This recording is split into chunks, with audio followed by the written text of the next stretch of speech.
আমি আজকে বানাতে চলেছি মটরশুঁটির কচুরি। তার জন্য আমার যা যা লাগবে, ময়দা নিয়ে নিয়েছি, মটরশুঁটি নিয়ে নিয়েছি, পেঁয়াজ একটা কুচিয়ে নিয়েছি, একটু কাঁচা লঙ্কা, নুন, একটু চিনি, ধনিয়া পাতা আর গরম মশলার গুঁড়ো। দেখো আমি আগে থেকে তেলটা গরম করে নিয়েছি, ওর মধ্যে পেঁয়াজ আর কাঁচা লঙ্কাটা দিয়ে দিলাম।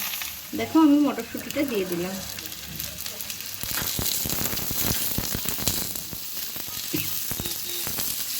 পরিমাণ মতো একটু নুন দিয়ে দিলাম, আমি একটু গরম মশলার গুঁড়ো দিয়ে দিলাম, দেখো একটু ধনিয়া পাতা দিয়ে দিলাম, হালকা হালকা ভেজে দেবো, নিয়ে এটাকে একটা পেস্ট বানিয়ে নেব। দেখো আমি অল্প 1 চামচ চিনি দিয়ে দেবো এটার মধ্যে।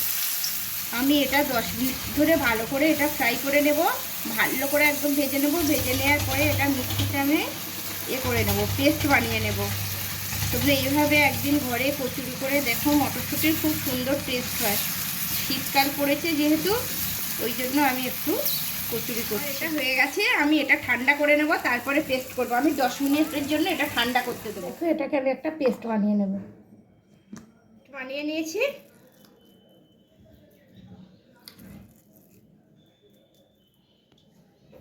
আমি 1 চামচ চিনি দিয়ে দিলাম।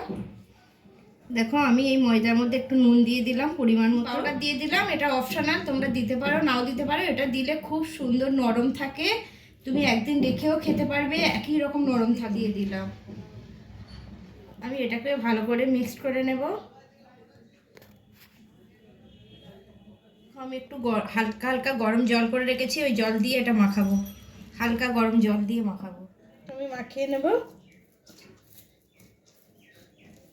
দেখো আমি আটাটা মেখে নিয়েছি, এটা আমি 10 মিনিট ঢেকে রেখে দেব। দেখো আমি এটা 10 মিনিট ধরে ঢেকে রেখে দেব। দেখো আমার 10 মিনিট হয়ে গেছে, আমি 10 মিনিট পরে ফিরে এসেছি। দেখো এরকম আমি গোল গোল গোল গোল করে নেব। দেখো আমি এরকম গোল গোল করে নিলাম। দেখো হাত দিয়ে এইভাবে গোল করে নেব, নিয়ে এটা দিয়ে দেব পুরটা দিয়ে আমি এইভাবে, আমি এটার মধ্যে একটু হালকা তেল লাগিয়ে নিয়েছি, পুর ভরে নিয়েছি, নিয়ে আমি এটাকে এইভাবে চেপে চেপে চেপে চেপে,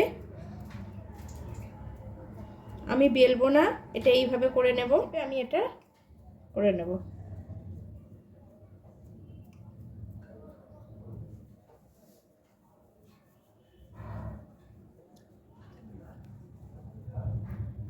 দেখো আমার হয়ে গেছে, আমি এটাকে এইভাবে ছাড়িয়ে নেব আস্তে করে। দেখো কি সুন্দর হয়েছে, এটাকে আমি তেলে ছেড়ে দেব।